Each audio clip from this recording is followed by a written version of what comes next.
Everyone, I am doctor Surabhi Gupta, your paediatrician. स्वागत है आप सभी का आपके अपने channel I care my child में। सो आई नो आप सब लोग आजकल परेशान होंगे, सबको सुनने में आ रहा होगा कि ओमिक्रॉन स्प्रेड होना स्टार्ट हो गया।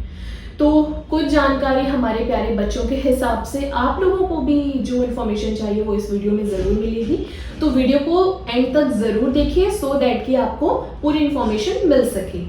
और अगर आपको लगता है कि आपको पर्सनली अपने हिसाब से अपने बेबी के लिए कोई प्रिस्क्रिप्शन चाहिए या कोई गाइडेंस चाहिए तो आप पर्सनली मुझसे कांटेक्ट कर सकते हैं। इसके लिए आपको जाना होगा मेरी वेबसाइट icaremychild.com पे और डॉक्टर सुरभि गुप्ता के लिए अपॉइंटमेंट आप वहाँ पे बुक कर सकते हैं। सो फटाफट से स्टार्ट करते हैं अपना ये बहुत ही इम्पॉर्टेंट वीडियो। सो ओमिक्रॉन ऑब्वियसली आप लोग जानते ही होंगे कोरोना वायरस का एक वेरिएंट है। तो जो ये कोरोना वायरस का वेरिएंट है ये ऑब्वियसली हम सब डेल्टा वायरस जो है डेल्टा वेरिएंट है उसको झेल चुके हैं। वो बहुत सीरियस था, बहुत सारी फैमिलीज को बहुत लॉस हुआ था और उस वक्त का जो पूरा हमारा इकोनॉमिक पार्ट हो, चाहे हमारा फाइनेंशियल, चाहे हमारा इमोशनल, फैमिली, सब कुछ बहुत डिस्टर्ब हुआ था। तो उसके मुकाबले जो ओमिक्रॉन है ये माइल्ड है। रीज़न ऑब्वियसली ये है कि हम काफ़ी लोग जो हैं हम वैक्सीनेटेड हैं, पहले से ज़्यादा हम प्रिपेयर्ड हैं, हमें पता है कि जो सिम्टम्स हैं ये कैसे स्टार्ट होता है, हम इमीडिएटली उसके हिसाब से एक्शन ले रहे हैं। सो ऑब्वियसली ये माइल्ड है, लेकिन इसमें हमें ध्यान रखने की ज़रूरत क्या है कि जो हमारे प्यारे बच्चे हैं वो वैक्सीनेटेड नहीं है। जो ब्रेस्ट फीडिंग बेबीज़ हैं ऑब्वियसली उन्हें मदर से इम्यूनिटी मिली है या कुछ बच्चों को इन्फेक्शन हुआ था लास्ट टाइम उससे इम्यूनिटी मिली है। But despite all these things, या हमें पहले इन्फेक्शन हो चुका है या हम फुल्ली वैक्सीनेटेड हैं या हम लास्ट टाइम कभी भी बीमार नहीं हुए थे, या हमें डेल्टा वाला नहीं हुआ था या उससे पहले वाला वेव था उसमें हमें इन्फेक्शन नहीं हुआ था, इन सब के बावजूद हमें ओमिक्रॉन से जो है कोविड वाला इन्फेक्शन हो सकता है। सो हमें ये ध्यान रखना है कि ऐसा नहीं कि किसी भी कैटेगरी में हम बिलोंग कर रहे हैं तो हमें इन्फेक्शन नहीं होगा, नहीं, हमें इन्फेक्शन हो सकता है। फर्स्ट ऑफ ऑल हमें एक्सेप्ट करना होगा कि नहीं, ये जो सिम्टम्स आ रहे हैं ये कोविड हो सकते हैं। सिम्टम्स वही हर बार की तरह फीवर, कफ कोल्ड, बॉडी एक, यही शुरुआत के सिम्टम्स हैं जो हमें होंगे। हाई ग्रेड फीवर, बॉडी एक महसूस होना या फिर हमें हल्का हल्का सर्दी जुकाम। इस ओमिक्रॉन में अधिकतर लोगों को गले में दर्द, खराश, जुकाम, हेडेक, इस तरह के सिम्टम्स जो यूआरआई के अपर रेस्पिरेटरी ट्रैक्ट के जो सिम्टम्स हैं वो ज़्यादा हो रहे हैं। सो ये बच्चों में भी हो सकता है, छोटे बच्चों को भी इन्वॉल्व कर रहा है, तो हमें उनका भी यही ध्यान रखें। अगर उन्हें हल्का फुल्का आपको बुखार महसूस होता है, बच्चों में सर्दी खांसी लगती है, नाक बंद या नाक बह रही है, हल्की खांसी है, तो वो कोविड हो सकता है। तो फर्स्ट ऑफ ऑल ऑब्वियसली जैसे ही हुआ है तुरंत हम टेस्ट कराएं ये ज़रूरी नहीं है, लेकिन हम बच्चे को ट्रीटमेंट देना स्टार्ट करेंगे। जो सावधानियां हमें बरतनी है जैसे कि बच्चे को आइसोलेट करना ज़रूरी है और कुछ बच्चे को मल्टीविटामिन या ये अगर डॉक्टर आपके एडवाइस करते हैं तो वो देना है। जो बच्चे को सिम्टम्स हैं, खांसी है तो खांसी की दवाई, बुखार है तो बुखार की दवाई, वो हमें देनी है। दूसरी चीज़ हमारी डियर मदर्स के लिए जिनके बेबीज अभी हुए हैं जस्ट, जो बेबी ब्रेस्ट फीड करते हैं, उनके लिए इम्पॉर्टेंट बात ये ध्यान रखनी है कि बेबी को अपने से दूर नहीं करना है।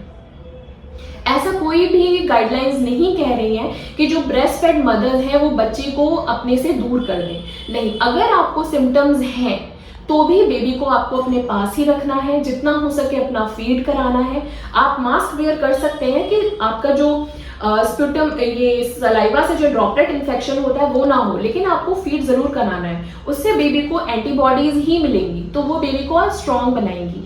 और रिस्क और बेनिफिट रेशियो को देखते हुए यही गाइडलाइंस हैं कि बच्चे को अपने पास रखें और बच्चे को भी उतना ही ध्यान रखें जितना अपना आप रख रहे हैं। वो सारी चीज़ें जैसे पल्स ऑक्सीमीटर से ऑक्सीजन लेवल चेक करते रहना, आपको कोई सांस लेने में दिक्कत तो नहीं हो रही है, आपको कोई और तरह की परेशानी जिसको आप नहीं टैकल कर पा रहे हैं, कब आपको लगता है कि आपको हॉस्पिटलाइज होने की ज़रूरत है, तो ये सारी चीज़ें आप अपने लिए भी ध्यान रखेंगे और अपनी बेबी के लिए भी ध्यान रखेंगे। बट सबसे इम्पॉर्टेंट चीज़ पैनिक नहीं करना है।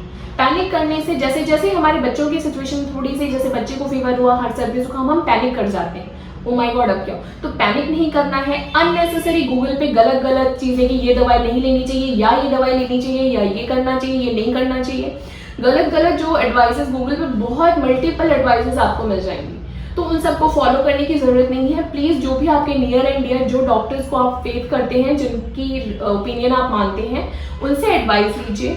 और जब जरूरत है हॉस्पिटल में डॉक्टर को दिखाने की तब आप दिखाइए। जब टेलीफोनिकली आप कंसल्ट कर सकते हैं आप टेलीफोनिकली कंसल्ट कीजिए। तो ये सारी चीजें करिए और डाइट का ध्यान रखिए। अगर आपको एपेटाइट आपकी अच्छी नहीं है, आप सॉलिड्स नहीं खा पा रहे हैं, तो जितना हो सके लिक्विड लेते रहना है, हाइड्रेटेड रहना है। जितना ज्यादा हाइड्रेटेड रहेंगे उतना आपके लिए बेनिफिशियल है। और जो भी लोग वैक्सीनेटेड अभी तक नहीं है, या वो फर्स्ट डोज हो या सेकेंड डोज हो, वो लोग जरूर वैक्सीनेट हो। 15 ईयर्स से प्लस अब बच्चों के लिए भी वैक्सीन अवेलेबल है, तो अपने सारे जो भी 15 साल से ऊपर बच्चे हैं वो जरूर वैक्सीनेशन लगवाएंगे। अपनी वैक्सीनेशन का कोर्स पूरा करने से फायदा क्या है आपको पता है? माइल्ड क्यों है ओमिक्रॉन? क्योंकि हम वैक्सीनेटेड हैं, इसीलिए जो उसकी सीरियसनेस है वो अब हम पे ज्यादा असर नहीं कर रही है। इसीलिए जो पहले से मॉर्टेलिटी है, सीरियसनेस जो मॉर्बिडिटी है, वो पहले से इसीलिए कम है क्योंकि हम वैक्सीनेटेड हैं, हम प्रिपेयर्ड हैं और हम इसका सामना करने के लिए पूरी तरह से तैयार हैं। तो डेफिनेटली प्रिकॉशंस, वैक्सीनेशंस और आइसोलेशन, जब जिस चीज की जरूरत है वो पूरी तरह से रखना है। अगर आपको लगता है आपको सिम्टम्स है, आप तुरंत आइसोलेट हो जाइए, सो दैट कि आप ये इन्फेक्शन बाकी सबको स्प्रेड ना करें। डेफिनेटली ओमिक्रॉन स्प्रेड बहुत जल्दी होता है, बहुत ही जल्दी स्प्रेड हो रहा है। हमारे डॉक्टर फ्रेटर्निटी में या जो भी हॉस्पिटल वर्किंग स्टाफ है उनमें देखने में आ रहा है कि बहुत जल्दी स्प्रेड हो रहा है। तो स्प्रेड इन्फेक्टिविटी बहुत ज्यादा है, बट घबराने की कोई जरूरत नहीं है। थोड़ा ही ध्यान रखने से, थोड़ा ही ट्रीटमेंट लेने से हम जल्दी ठीक हो सकते हैं। सिमिलरली बच्चों में भी यही चीज अप्लाई है। बच्चे का वैक्सीनेशन अप टू डेट रखिए, बच्चों का न्यूट्रिशन अप टू डेट रखिए, और हल्के ही सिम्टम्स आते ही तुरंत उनके लिए जो ट्रीटमेंट और केयर करनी चाहिए वो तुरंत करिए। सो मेरा जस्ट यही मैसेज है, पैनिक मत करिए, ट्रीटमेंट पूरा लीजिए, प्रिकॉशंस रखिए, हाइजीन का ध्यान रखिए, और unnecessary step out of the home मत करिए, यानी कि बिना मतलब घर के बाहर मत निकलिए। अननेसेसरी मिलना जुलना कम करिए, गेट टुगेदर्स मत रखिए, पार्टीज मत करिए।